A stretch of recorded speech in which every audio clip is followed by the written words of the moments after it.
अस्सलामुअलैकुम। Straight talk में खुश आमदीद। आपके साथ मैं हूं Ayesha Bakhsh. Army chief general Asim Munir की ज़ेर सदारत फॉर्मेशन कमांडर्स कॉन्फ्रेंस में एक बार फिर 9 मई के मनसूबा साजों, सहूलतकारों और मुलजिमों को इंसाफ के कटहरे में लाने के अज़्म का इयादा किया गया है। एलामिया में कहा गया है कि 9 मई के मुलजिमों के खिलाफ फौरी, शफाफ, अदालती और कानूनी कार्रवाई के बगैर मुल्क साजिशी अनासिर के हाथों यरगमाल रहेगा। एलामिया के मुताबिक पाकिस्तानी कौम झूठ और प्रोपेगेंडा करने वालों के मजमूम और मकरू अज़ाइम से पूरी तरह बाखबर है। प्रोपेगेंडे का मकसद कौमी इदारों, बिलखुसूस अफवाज पाकिस्तान और अवाम के दरमियान खलीज डालना है। मकसद झूठ और प्रोपेगेंडे से पाकिस्तानी कौम में मायूसी पैदा करना है, लेकिन इन नापाक कुव्वतों के मजमूम इरादों को मुकम्मल और यकीनी शिकस्त दी जाएगी। प्रोपेगेंडा करने वालों की पुष्ट पनाही गैर मुल्की स्पॉन्सर्ड प्रॉक्सीज के जरिए की जाती है। यूं पाक फौज की जानिब से 9 मई को लेकर एक मरतबा फिर वाज़ेह मौक़िफ़ सामने आया है, जबकि दूसरी तरफ PTI की हिकमत अमली भी वाज़ेह अंदाज में सामने आ रही है। चंद रोज़ कबल मुल्की मईशत में अहम किरदार अदा करने वाले इदारे SIFC के खिलाफ ऐसे वक्त में मुहिम चलाई गई जब मुत्तहिदा अरब अमारात की जानिब से पाकिस्तान के लिए $10 अरब की सरमायाकारी का इंदिया दिया गया। इसके चंद ही घंटों बाद सानिया मशरक़ी पाकिस्तान को ज़ेरे बहस लाकर पाकिस्तान की अस्करी क़यादत के खिलाफ मुहिम शुरू कर दी गई। इस जारहाना मुहिम का एक ही मकसद था कि मुक़्तदरा पर दबाव बढ़ाया जाए ताकि मुक़्तदरा उन्हें किसी न किसी स्टेज पर एंगेज करे। बानी PTI के साथ बैकडोर राबते हों, मगर अंदाजे गलत साबित हुए। PTI ने दबाव डालने के लिए पहले भी कई हरबे आजमाए, मगर उनमें से एक भी कामयाब न हो सका। मुक़्तदरा पर दबाव डालने के लिए बराह रास्त नाम लेकर इल्ज़ामात लगाए गए। 9 मई के वाक़यात हुए। IMF हेडक्वार्टर के बाहर एहतजाज किया गया। IMF को ख़त तक लिख दिया गया। अगले मरहले में SIFC और सानिया मशरक़ी पाकिस्तान को जवाज बनाकर मुहिम शुरू की गई। चेयरमैन PTI बैरिस्टर गौहर का कहना है कि ना तो बानी PTI ने सोशल मीडिया पर जारी मुहिम के मतन को देखा, ना ही इसकी मंजूरी दी। बैरिस्टर गौहर का बयान जाहिर करता है कि मुक़्तदरा के खिलाफ मुहिम चलाने के मामले पर तहरीक इंसाफ के अंदर इख्तिलाफ पाया जाता है, मगर तहरीक इंसाफ पर ऐसे अफराद का गलबा दिखाई दे रहा है जो मुफाहमत के बजाय मुजाहिमत और जारहाना सियासत पर यकीन रखते हैं। ऐसे में क्या PTI को इस हिकमत अमली का फ़ायदा होने के बजाय मज़ीद बड़े नुकसानात का सामना भी करना पड़ सकता है? इन्हीं मामलात पर गुफ्तगू रहेगी। पैनल में हमारे साथ हैं शहजाद चौधरी, जैगम खान, मुशर्रफ जैदी और इफ्तिखार अहमद। आप चारों का शुक्रिया। प्रोग्राम का पहला सवाल आप सभी के लिए। 9 मई मुलजिमों को इंसाफ के कटहरे में लाने के अज़्म का फिर से आदा। मुजरिमों के खिलाफ फौरी, शफाफ, अदालती और कानूनी कार्रवाई के बगैर मुल्क साजिशी अनासिर के हाथों यरगमाल रहेगा। बड़ी रुकावट क्या है कि एक साल बाद भी अज़्म और इरादे पर हम खड़े हैं? शहजाद साहब। आयशा, 9 मई की हद तक ही रहना चाहिए हमें। 9 मई को एक ऐसा वक़ुआ हुआ, ऐसा वाक़या हुआ जिसके बारे में अफ़वाज पाकिस्तान बहुत और सही हद तक इसके बारे में कंसर्न है, परेशान हैं और इसका वो हल चाहती हैं। मसला ये है कि उनके पास मुल्ज़िमान भी हैं और मुजरिमान भी हैं, और उनको अब और जो मुल्ज़िमान हैं, कुछ जो मुल्ज़िमान हैं उनको मुजरिम बनाने तक का एक सफ़र उसमें है जो कि करना है, तय करना है। मसला ये पैदा हो रहा है कि ये सफ़र कब और किस वक्त तय होगा और कौन करेगा, और ये कौन तय कर पाएगा कि आया ये सफ़र तय हुआ और सही तरीके से तय हुआ या नहीं हुआ। यानी मेरा मतलब इंसाफ के उस प्रोसेस की तरफ है जिससे कि मुल्ज़िम को मुजरिम डिक्लेयर किया जा सकता है, वरना उनके मुजरमान और मुल्ज़िमान तो उनके हाथों में मौजूद हैं, इसलिए उनको सज़ा देने का जो अमल है उसमें कोई इतनी ज़्यादा ताख़ीर तो नहीं होनी चाहिए, ख़ासतौर पर जो मुजरमान है। लेकिन जो मुल्ज़िमान को मुजरमान तक ले जाना है, ये एक ज़रूर एक सफ़र है जिसको कि तय करना, और अफ़वाज पाकिस्तान का कंसर्न भी ये शो करता है। मसला ये है कि ये तय कौन करेगा कि ये हो गया, पहली बात। दूसरी बात, इसको तय करने के लिए कि ये तय कौन करेगा, उसका कज़िया इस वक्त सुप्रीम कोर्ट में मौजूद है, और सुप्रीम कोर्ट का बेंच है कि बार बार टूटे जाता है। वो ये फैसला नहीं दे रहा कि ये फैसला कौन करेगा कि आया वो मुल्ज़िम मुजरिम बन गए या नहीं बने, या उनको बेगुनाह है या किस हद तक सज़ा दी जा सकती है या नहीं दी जा सकती। दूसरी बात, एक ऐसा इंसाफ का निज़ाम जो कि जिसके ऊपर बहुत बड़े सवालात पिछले चंद हफ्तों के अंदर उठे हैं, पाकिस्तान के अंदर बहस उठी है। फिर जब आप उसको उसमें देखते हैं रैंकिंग के अंदर, इंटरनेशनल रैंकिंग में, तो आप 131वां नंबर गालिबन कहते हैं 139 मुल्कों में से, जो परेशान करता है। कुछ जज साहिबान को सडनली इस चीज़ का एहसास हुआ कि हमारा जो क्रेडिबिलिटी है, जो हमारे जो पोजीशनिंग है, जो स्टैंडिंग है, वो बहुत अच्छी नहीं है। उसमें बड़े काबिल जज भी मौजूद हैं, वो सारी काबिल जज हैं असल में तो, लेकिन कहीं ना कहीं पे यह एहसास जरूर उजागर हुआ, जिसका असर हमने 6 जजेस के खत की सूरत में देखा। तो एक तगदो इस वक्त इंसाफ के निज़ाम में भी है, और एक वो परेशानी जो कि इस वक्त जिसका इजहार इस एलामिये में हुआ, जो कि आपने देखा, जो हमने पढ़ा सुना, जिसके अंदर भी मौजूद है। अब ये दो चीज़ें आपस में मैच नहीं कर पा रही, लेकिन इसके साथ साथ कुछ और चीज़ें हो रही हैं, उसका जिक्र करना भी बहुत ज़रूरी है। ये चीज़ें सियासी सतह पर हो रही हैं। 3-4 चीज़ें हो रही हैं। एक तो ये कि सियासी पार्टी को बैन करने की गुफ्तगू शुरू हो गई है। मैं ये नहीं कह रहा कि कानून पास हो गया, गुफ्तगू हो रही है। क्या सियासी पार्टियां पाकिस्तान में पहले भी बैन हुई? क्या वो वाकई बैन हुई या नहीं हुई? पार्टियां तो बैन हो गई, लेकिन इंसान या अशखास, सियासी शख्सियात बैन नहीं हुई। दूसरी बात, इसी को गद्दार भी करार दिया जा सकता है, ये भी पॉसिबिलिटी डिस्कशन हो रही है। नैब के ऑर्डिनेंस के बारे में हमने कल बात की, और जजों की तकर्री का जो प्रोसीजर है उसको भी तब्दील, यानी 19वीं अमेंडमेंट के बाद जो मामला आया था उसको भी तब्दील करने। तो कहने का मतलब ये है कि हर तरफ एक्टिविटी है, सियासी लेवल पे भी है, हुकूमती लेवल पे भी है, फौज के अंदर भी कुछ इस चीज़ के बारे में परेशानी है, और जज साहिबान और अदालत के इंसाफ के निज़ाम के अंदर भी एक इर्ताश बर्पा हुआ है। इन तमाम चीज़ों को इकट्ठे करना ही इस वक्त पाकिस्तान का, या इस वक्त इस मसले के हद तक एक मुश्किल मरहला है।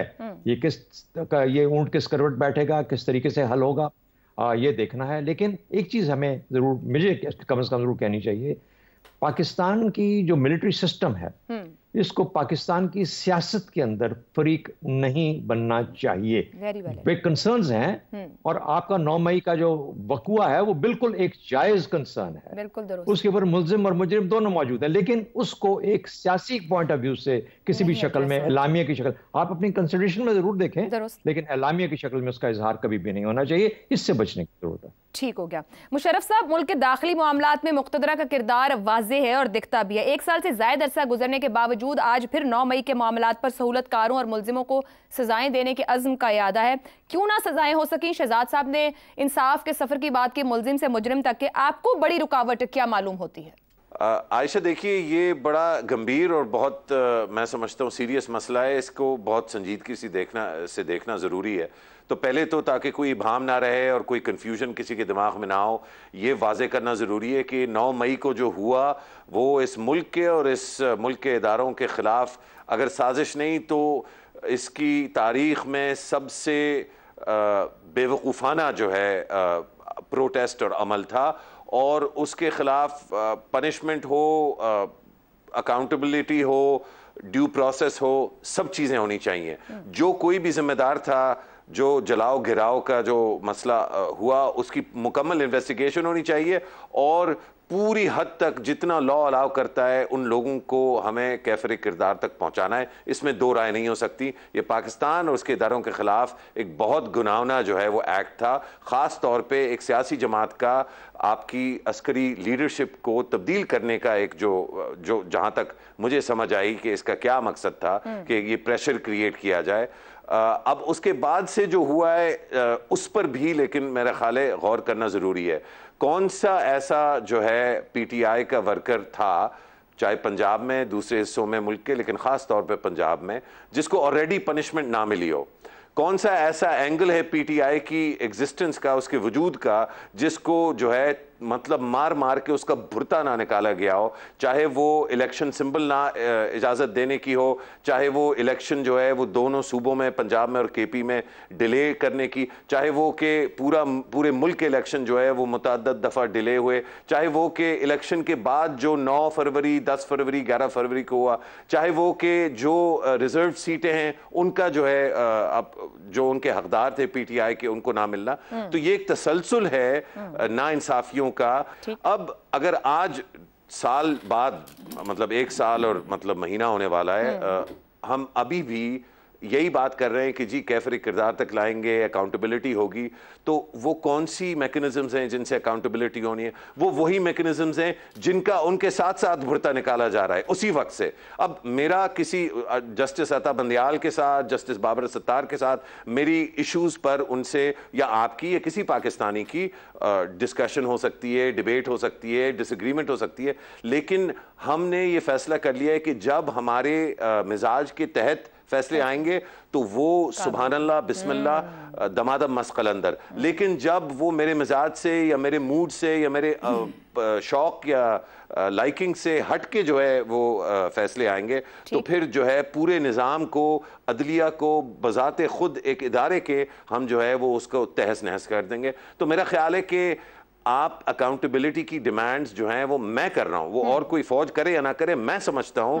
कि 9 मई के बाद अकाउंटेबिलिटी होनी चाहिए थी और एक प्रॉपर ड्यू प्रोसेस के तहत होनी चाहिए थी, ताकि पूरे मुल्क में सारे शहरी जो है देख सकें कि जब आप इस तरह की बदमाशी करेंगे तो आपको जवाबन जो है सिस्टम जो है वो आपसे निपटेगा। लेकिन हमने जो किया उससे पूरे सिस्टम में जो एतमाद था आवाम का वो बढ़ने के बजाय कम हुआ है। तो मैं समझता हूं कि गैर जिम्मेदाराना बयानिए तो बिल्कुल जो है वो उनका जवाब नहीं बनता, लेकिन जिम्मेदाराना बयानिया सिर्फ एक है और वही है कि रूल ऑफ लॉ को फिर से सेंटर करना पड़ेगा इस रियासत और इस माशरे में, और उसके लिए फौज को सियासी मैदान से मुकम्मल तौर पे अपने आप को जुदा करना होगा। वेरी वैलिड पॉइंट ज़ैगम साहब। एक तो 13 माह बाद फिर उस अज़्म का यादा है जो 13 माह से बार बार किया गया, लेकिन दूसरी तरफ पाकिस्तान तहरीक इंसाफ की जारहाना हिकमत अमली है, पोजीशंस अब वाज़े हैं जो अदम इस्तेहकाम पर अदम इस्तेहकाम क्रिएट कर रहे हैं। बयानियों से लेके अमली तौर पर भी मामला देखें, कौन मजीद आगे बढ़ेगा और कौन रिट्रीट करेगा? आप किस तरह सिचुएशन को रीड कर रहे हैं? 9 मई 2023 के वाकयात हैं और आज 30 मई 2024 को 1 साल और 21 दिन के बाद पाकिस्तान का जो ताकतवर तरीन फोरम समझा जाता है वो इस अज़्म का इजहार कर रहा है कि फौरी, शफाफ, अदालती और कानूनी कार्रवाई होनी चाहिए। अब आप मुझे बताइए, इस वक्त तक तो कन्विक्शंस हो जानी चाहिए थी, कितनी एक तफ्तीश की जरूरत थी, इस वक्त तक तो सजाएं हो जानी चाहिए थी। तो जो जवाब है इसका वो पाकिस्तान के रूल ऑफ लॉ में है। रूल ऑफ लॉ इंडेक्स जिसका हवाला चौधरी साहब ने दिया, जो जजों का इंडेक्स नहीं है, जो पाकिस्तान के रूल ऑफ लॉ का इंडेक्स है, जिसमें एग्जेक्टिव के इदारे भी शामिल हैं, जो पुलिस को भी गिनता है, जो प्रोसिक्यूशन को भी गिनता है, जो गवर्नेंस को भी गिनता है, करप्शन को भी गिनता है और अदालतों को भी गिनता है, जिसमें पाकिस्तान दुनिया में 140 मुल्कों में से 131 पर है। कैसे? मैं आपको एक छोटी सी मिसाल देता हूं। 1990 की दहाई में न्यूयॉर्क में बहुत क्राइम हो रहे थे, बेतहाशा जराइम हो रहे थे। उन्होंने एक थ्योरी अप्लाई की, जराइम की एक थ्योरी है जराइम को कंट्रोल करने की, जिसको कहते हैं ब्रोकन विंडोज थ्योरी। और इसमें यह बिलीव किया जाता है कि अगर छोटे जराइम को रोक लिया जाए तो बड़े जराइम नहीं होंगे। वो छोटे जराइम की तरफ गए। उन्होंने कहा किसी को दीवार पर, किसी को ट्रेन पर, सबवे में हम नारा या कोई ग्राफिटी नहीं लिखने देंगे, जो चीजें लिखते, यहां से शुरू किया। और उन्होंने उस वक्त के मेयर ने, जो रूडी गुलियानी थे, उनकी क़यादत में न्यूयॉर्क को दोबारा एक महफूज शहर बना लिया। तो 9 मई को रोकने का वक्त 2014 में था, जब पीटीवी पर कब्जा किया गया, जब वजीर आजम हाउस पर हमला किया गया, जब पार्लियामेंट की दीवार तोड़ी गई। इसको रोकने का वक्त 2017 में था, जब चंद सौ लोगों के हजूम ने आकर न्यूक्लियर स्टेट के कैपिटल को यरगमाल बना लिया गया था। और अफसोस की बात है, इन दोनों मौकों पर इन लोगों को अनार्की का लाइसेंस दिया गया, बिल्कुल ठीक, रूल ऑफ लॉ को असर नहीं किया गया, जिसके नतीजे में ये 9 मई का वाकया हुआ। कहीं लाइन ड्रॉ नहीं की गई। अब लाइन यहां नहीं ड्रॉ करनी। मैं इत्तफाक करता हूं जो कहा गया, लेकिन मैं इस बात से इत्तफाक नहीं करता कि लाइन 9 मई पर ड्रॉ करनी है। लाइन आपको 9 मई के वाकयात से बहुत पीछे जाके ड्रॉ करनी है। मैं बताता हूं कहां करनी है। आपको इंसाइटमेंट टू वायलेंस पर करनी है। कोई मौलवी मुश्तिल करेगा, लोगों को मजहब के नाम पर नहीं छोड़ेंगे। कोई सियासतदान मुश्तिल करेगा, वायलेंस की तरफ उकसाएगा, नहीं छोड़ेंगे। कोई स्टूडेंट लीडर उकसाएगा, नहीं छोड़ेंगे। इंसाइटमेंट टू वायलेंस को रोकना है। ये 5-5 शहरों में कहां से आ गई FIRs? प्रेस कॉन्फ्रेंस के बाद कैसे लोग छूट रहे हैं? इस वक्त तफ्तीश कहां है? कड़ियां क्या मिला ली गई हैं, जिसके वजह से ये नैरेटिव का एक मौका मिल रहा है? दुरुस्त हो गया। हम इत्तफाक करते हैं, लेकिन आगे बढ़ने का तरीका यह है कि आज ही आज़म करें कि पाकिस्तान के रूल ऑफ लॉ इंडेक्स को कम से कम 80 पर लाएंगे। पॉइंट, रूल ऑफ लॉ को सेंटर करना पड़ेगा। दुनिया के आखिर में तो नहीं रखेंगे, फिर इस तरह नहीं होगा। फिर इस तरह नहीं होगा। इफ्तिखार साहब, ये वही बात होगी कि करीबन 13 माह बाद फिर इंसाफ के कटहरे में लाने के अज़्म का यादा, ऊपर रूल ऑफ लॉ की भी बात होगी और तरीक़ेकार पे भी। क्या वाकई मुल्जिमों को इंसाफ के कटहरे में लाना फौजी क़यादत, मौजूदा फौजी क़यादत के लिए बहुत बड़ा चैलेंज बन गया है? पहले तो है कि आज 9 मई के 2 और मुकदमात में इमरान खान को बरी कर दिया गया। बिल्कुल। 9 मई का वाक़या संजीदा है और तवज्जो तलब है। इसकी इंक्वायरी अगर नहीं होती और अगर ना की गई और कहा गया कि नाइंसाफ़ियों के दौर में से वो गुज़र गए हैं, तो ये मुनासिब ना होगा। क्योंकि जो बात अभी कही गई कि अगर 2014 में फैसला रियासत कर लेती कि उसने उन लोगों को काबू करना है जो रियासत की अथॉरिटी को चैलेंज कर रहे हैं, तो 9 मई का वाक़या ना होता। अब ये कहना है कि 9 मई में जो हुआ हम भूल जाएं, क्योंकि नाइंसाफ़ियों का दौर एक चल गया और उसको नुकसान पहुंचा उस पार्टी को, मैं इससे इत्तेफाक नहीं करता। सही। कानून को अमल में आना चाहिए, सज़ा इंसाफ के तमाम तकाज़ों को पूरा करके दी जाए। Very valid. मैं हमेशा से ये मुतालबा करता आया हूँ, प्रोसिक्यूशन साबित करे कि एक वाक़या जो हुआ और जिस शख्स को सज़ा दी जा रही है ये वाक़या उसने किया।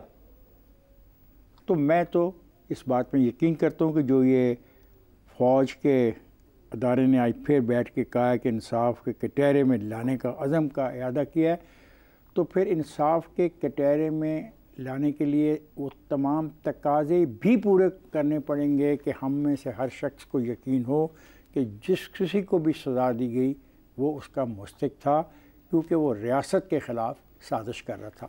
एक दोस्त ने कहा कि ये बहुत ही खौफनाक सूरत हाल थी कि अफ़वाज पाकिस्तान के अंदर प्रेशर के ज़रिए उसकी क़यादत को तब्दील करने की ख्वाहिश का इज़हार हुआ। ये बहुत खौफनाक चीज़ है।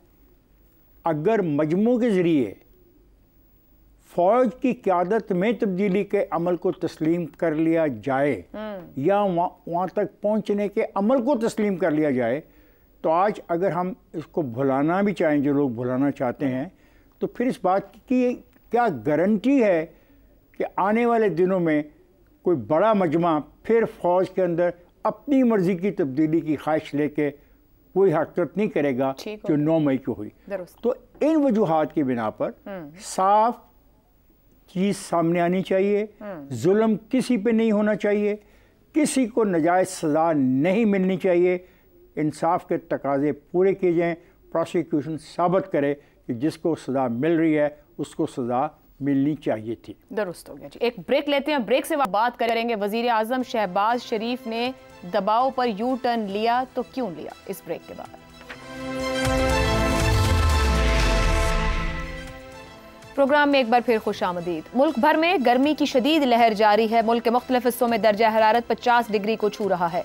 ऐसे सख्त मौसम में शहरियों को गर्मी के साथ साथ बिजली की लोड शेडिंग का अजाब भी झेलना पड़ रहा है। शहरी इलाकों में 12 से 14 घंटे जबकि देही इलाकों में 18 से 20 घंटे तक लोड शेडिंग की जा रही है।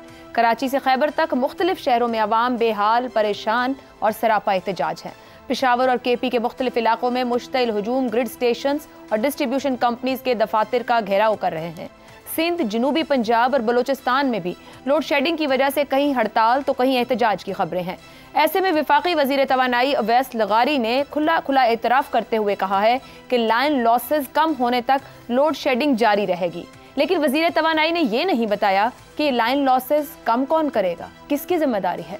खित्ते की महंगी तरीन बिजली करीबन 70 रुपए फी यूनिट खरीदने वाली आवाम आखिर कब तक लोड शेडिंग का अजाब बर्दाश्त करती रहेगी। बिजली का शॉर्टफॉल मुल्क का देरीना मसला है।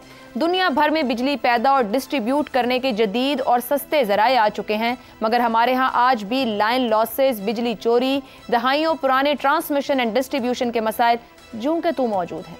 इन मसाइल के अलावा बिजली की तकसीम कार कंपनीज दहाइयों से आवाम का खून निचोड़ रही हैं, मगर उनको रोकने वाला कोई नहीं, हत्ता के वजीर आजम भी नहीं। पीडीएम दौरे हुकूमत में वजीर आजम शहबाज शरीफ ने इत्तेहादियों की सिफारिशात पर डिस्कोज के बोर्ड ऑफ डायरेक्टर्स लगाए थे। 8 डिस्कोज के board of directors bad governance, नाअहली और खराब कारकर्दगी की वजह से 589 अरब रुपए के नुकसान का बायस बने हैं।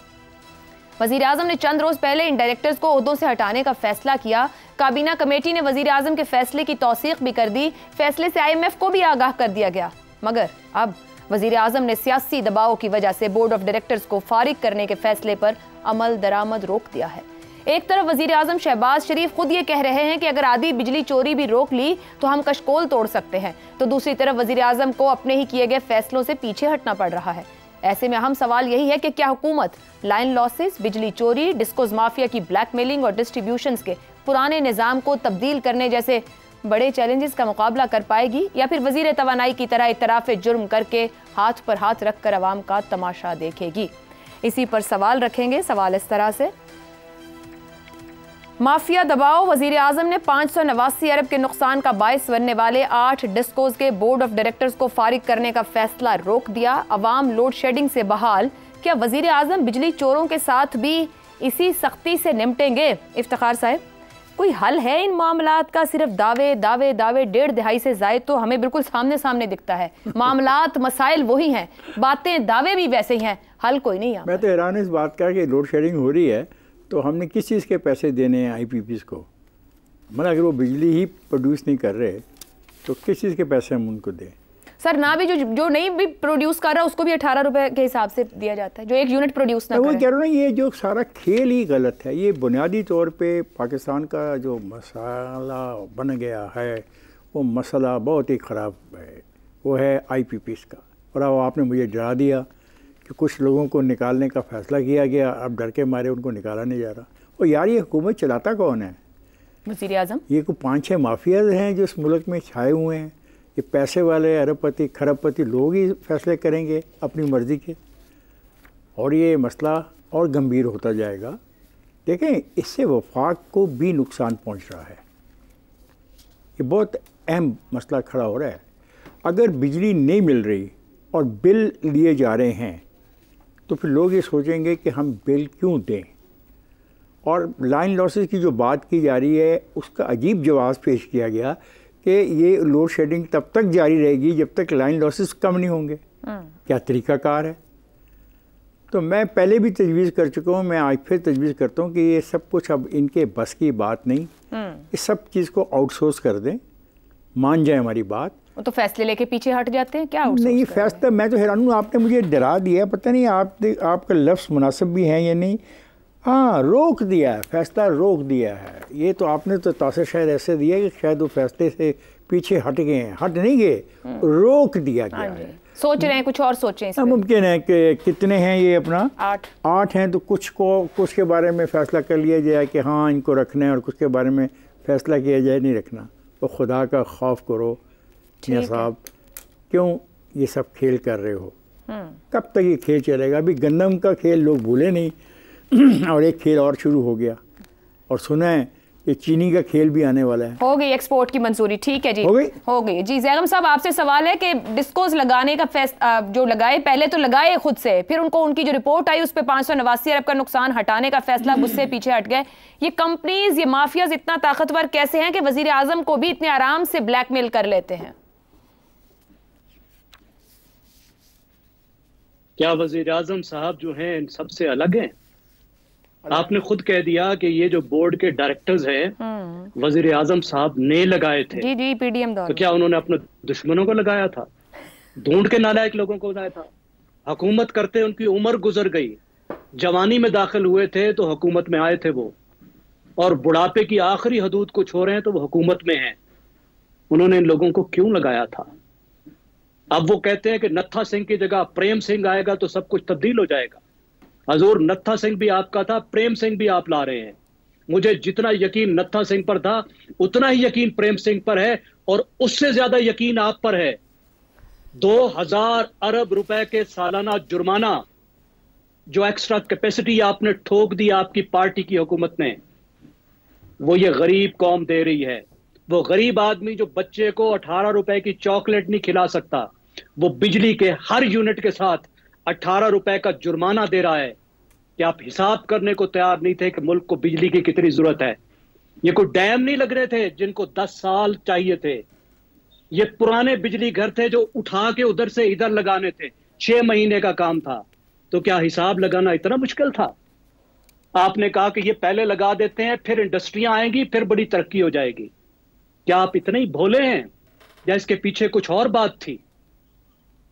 और आज हम यहां आकर पहुंचे हैं तो इन्हीं फैसलों की वजह से। 16 माह पहले जो बोर्ड लगाए गए थे वो सियासी मसलियत के लिए लगाए गए थे। बिल्कुल ऐसा। मैं खुद एक बहुत सीनियर इंजीनियर के साथ डिस्को पे बैठा हुआ था और उसने कहा कि मेरा एक लोअर स्टाफ जो है एक लाडले MNA की कॉन्स्टिट्यूएंसी में गया हुआ है।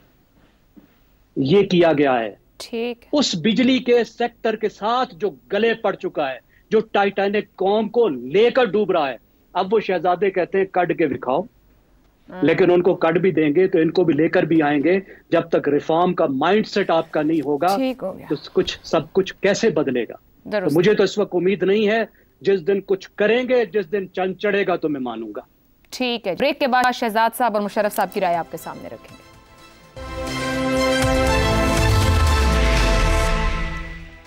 शहजाद साहब, IPP सालाना 2.8 ट्रिलियन वसूल कर रहे हैं। अगर एक बिजली यूनिट भी पैदा ना करे तो भी पावर प्लांट को सार्फिन 18 रुपए फी यूनिट अदा कर रहे हैं।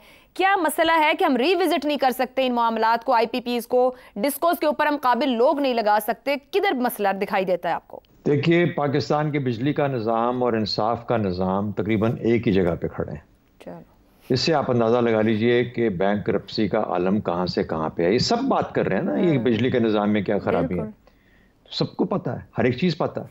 अच्छा, ये अभी जब जिक्र किया आपने कि जो बोर्ड चेंज करना है, इसकी वजह है ना, उसकी वजह यह है कि दिहाड़ियाँ जब लगाई जाती हैं तो उसका भी तो एक पीरियड होता है ना। ये तो नहीं हो सकता कि आप सारी उम्र के लिए दिहाड़ी लगाते रहेंगे।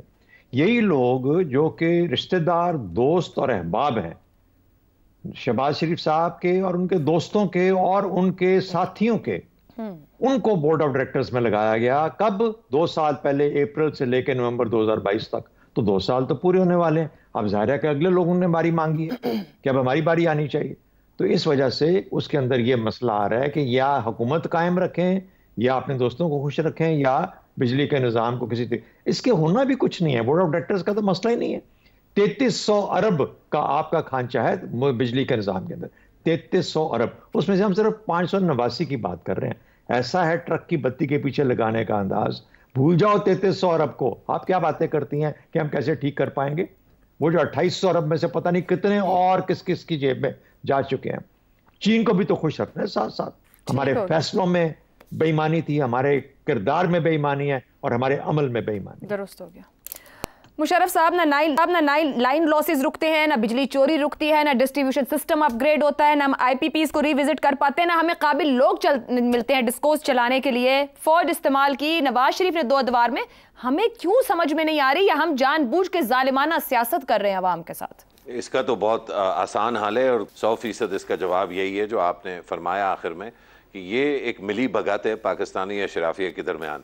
इसमें अगर इजाज़त हो और अगर बुरा ना मनाएं, लेकिन अगर चौधरी साहब बुरा भी मनाते हैं तो इंशाल्लाह कोई बात नहीं, मेरे बुजुर्ग हैं और मैं उनको बाद में मना लूंगा। एक ऐसे मुल्क के साथ जिसके साथ आपने, आपके इस कनपट्टी पे किसी ने बंदूक तो नहीं रखी थी, आप ही हैं। और आप मतलब पूरा मुल्क जो है वो पिछले 50 साल से deeper than the oceans, higher than the mountains, लाओ जल्दी से साइन कराओ, जल्दी से चीन है तो सब कुछ है। ये नारे जो है, ये नारे तो जो है अवाम को, ये नारे तो अवाम को जो है सिखाए गए थे। और अब जो है क्योंकि दुश्वारी हो रही है अशराफिया को, तो बजाय अशराफिया जो है वो अपना गिरबान देखे, हम अब जो है इसका ब्लेम चीन पे लगा देंगे। देखिए, बड़ी वाज़ेह और बड़ी सिंपल बात है, ये सिर्फ बिजली के मामले में ये 2 नंबरी नहीं हो रही, हर शोबे में ये 2 नंबरी है। आपने देखा होगा IMF के साथ डीलिंग हो रही है और पाकिस्तानी हुकूमत ये फैसला करेगी कि 18% GST दवाइयों पे लगाया जाएगा। तो क्या ये जो वज़रा हैं और पाकिस्तानी अशराफिया के इनके जो करीबदार, चाहे वो बिजली में हो या फार्मास्यूटिकल में हो, वो आके क्या कहेंगे? वो कहेंगे अरे गजब हो गया, ये देखो ये बाहर वाले जो है ये हमारे साथ कितनी ज्यादती कर रहे हैं। ये चीन के साथ मिलके, सऊदी अरब के साथ मिलके, IMF के साथ मिलके गरीब का जो है वो खून जो है वो पी रहे हैं और उसकी जो है गिरबान से उसको पकड़ा हुआ और निचोड़ रहे हैं उसको। इसमें चीन का या IMF का या सऊदी अरब का क्या कसूर है? अगर पाकिस्तान की अशराफिया जो है वो खुद खून के अलावा गरीब का उसको और कोई खाना पीना जो है वो हजम ही नहीं होता।